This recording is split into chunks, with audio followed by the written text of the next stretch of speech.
Hey folks, Leo here with the owner's review of the 2021 RAM Promaster 3500 van. Let's do it. Okay, quick comparison first. Here in North America, the three main platforms for van conversions are the Mercedes Sprinter, the Ford Transit, and the Ram Promaster. Now the Promaster is the smallest of the three, slightly more affordable.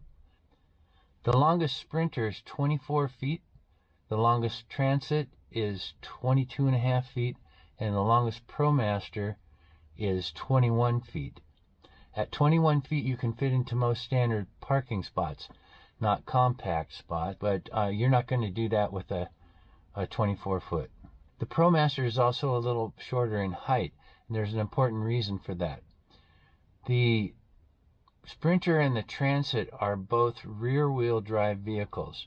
They also can be purchased in four-wheel drive. The Promaster is front-wheel drive only, which means there's no drivetrain to the rear wheels, and that allows the cargo box to be several inches lower. It makes it a little bit easier to get in and out of the sliding door to the cargo area. Now, even though the Promaster is shorter than the other two vans, it is paradoxically a few inches wider. And one reason that it's so popular for building van conversions is because a standard bed is 75 inches long, and the cargo box of the Promaster is a little wider than that. That means that you can put a bed sideways across in a Promaster without any modifications. In the other vans, you have to do some modifications. I believe the Sprinter only comes with the diesel engine. The Ford can come with a diesel or a gas engine. The Promaster is gas only. This van gets about 17 miles to the gallon. That's including going up and down mountains and around little roads, as well as down the freeway. The Promaster is a really fun vehicle to drive. It doesn't feel like you're driving a great big bus or semi-truck. It's more like a big SUV. So the only downfall in the driving experience is when you're climbing up long, steep hills. It can bog down and go kind of slow. And it's different if you have cruise control set than if you're manually using the gas. So the 2021 Promaster has a 6-cylinder gas engine and a 6-speed automatic transmission. The next model year, the 2022, has some significant update. The most important being that it has a 9-speed automatic transmission instead of a 6-speed. That, they say, gives a little bit better fuel economy, and I imagine it's going to really help for climbing those hills. More about those updates in a bit. Now, two of the features we really like about the Promaster are the backup camera and the blind spot detection. In the mirrors, there's a little caution triangle that lights up orange when someone is in your blind spot on either side. It's really great for changing lanes on the freeway. And having the backup camera makes it feel a lot safer that you're not going to hit something, when you're backing up. Now, that extra few inches of width makes quite a difference in the space you have going between the seats, getting in and out of the cab. And as you can see, the cup holder down here has space underneath it for your feet to go. I really like the fact that there's 3 cup holders there, because we can put our 2 cups of coffee and a water bottle in there and have everything we need for the drive. Also, one of the issues with the Sprinter and the Ford is they both have right here on the driver's seat a emergency brake handle sticking out. With the Promaster, they put it on the left-hand side of the driver's seat.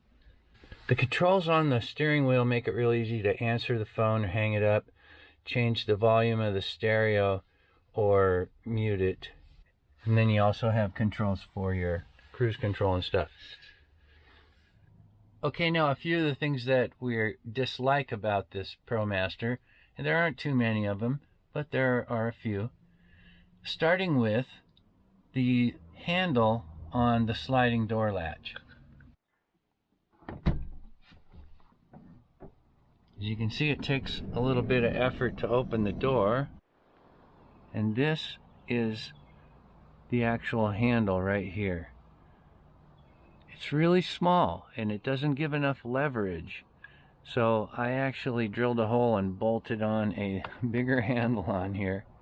And this is just kind of aggravating because, you know, it's like $1 or something to add a little heftier handle onto there to make it easier to open the door. Something that was a bit disappointing about the ProMaster is the fact that there is no locking mechanism for the fuel door. That means that someone could tamper with your fuel or siphon it maybe. The way I handled this problem was to get a locking gas cap. But on the Sprinter, they handled this very simply by having the hinges on this side and having this go inside the edge of the door, so you can't open the fuel door without the driver's door being open. Now there's a lot of storage up here in the cab, but surprisingly the glove boxes don't hold very much. There's one here, it's pretty small. There's another one up here that's also very small. Now there are some issues with the seats as well. These seats are pretty nice, they're adequate, but they're not the most comfortable seats in the world. And starting with the swivel mechanisms. Now the latch for making the seat swivel is hidden way over here on the door side, down in here. It's really hard to get to and hard to operate. The newer ones actually have put a latch right here on the inside that makes it much easier to get to.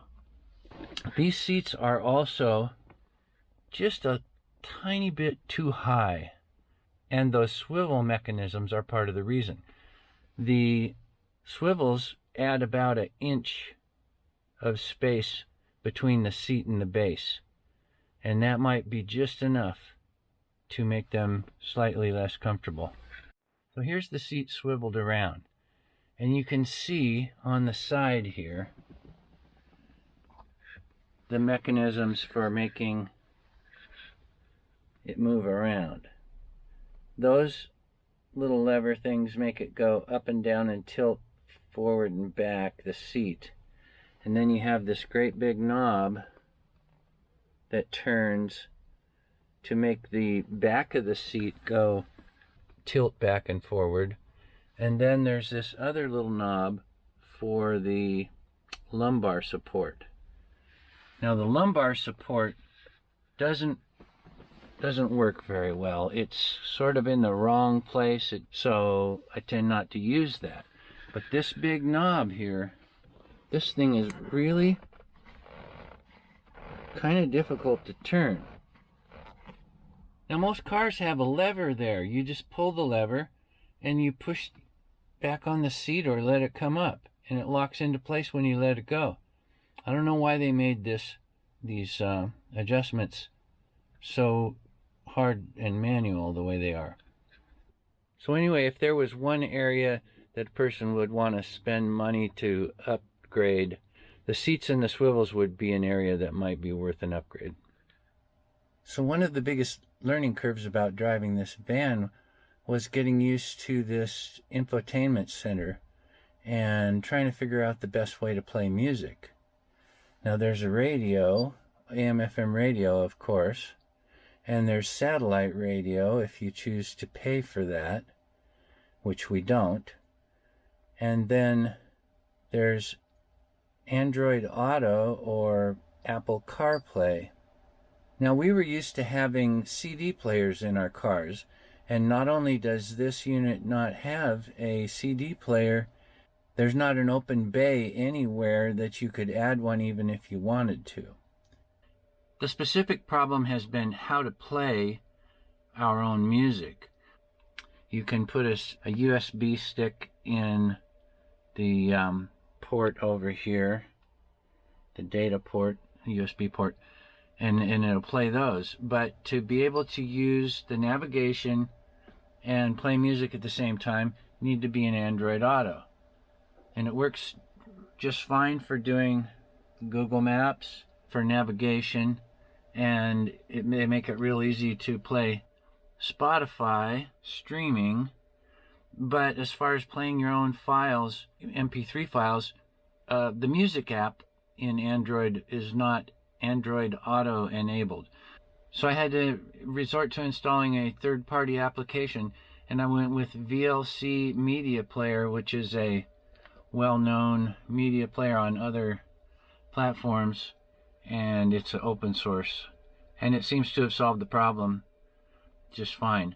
Now that problem would not, I don't think, would exist on the Apple CarPlay side, because Apple, is pretty famous for the iPod and iTunes, so I would imagine they would not have left that. So this is one of the things that may be changing in the new 2022 or 2023 versions of the ProMaster. I'm understanding that there's something called Uconnect now. But when it comes to software and technology, you can be sure of one thing, and that is that they will find some new way to aggravate us. Okay, so one of the other features that it notably is changing in the newer model is that this screen is a little bigger, which is nice. And also the rear view mirror, this one is an actual glass mirror, but the new one is camera based with a screen, a video screen there, so that you would be able to see what's in back of your van even if there are no rear windows in the van. So one of the issues that I have with this sound system is with the speakers. Now there are some nice sized speakers down here in the door, but there's also a pair of tweeters up in the dashboard.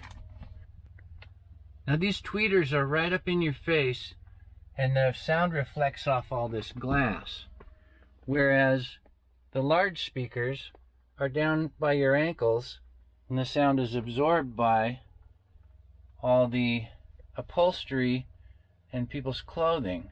So this is just really bad separation. If those tweeters were down in the doors, it would probably sound just fine. What I think would really fix this issue the best would be to just disconnect those tweeters altogether. However, there is a good workaround for this issue, and that is that the sound system includes a graphic equalizer. And so I was able to just pull the treble way down, and that helped quite a bit. But it's still, I am not a fan of these tweeters. Well, okay, that's my review. Like it if you liked it, and if you have something to add, put it in the comments. Thanks for watching. Bye-bye.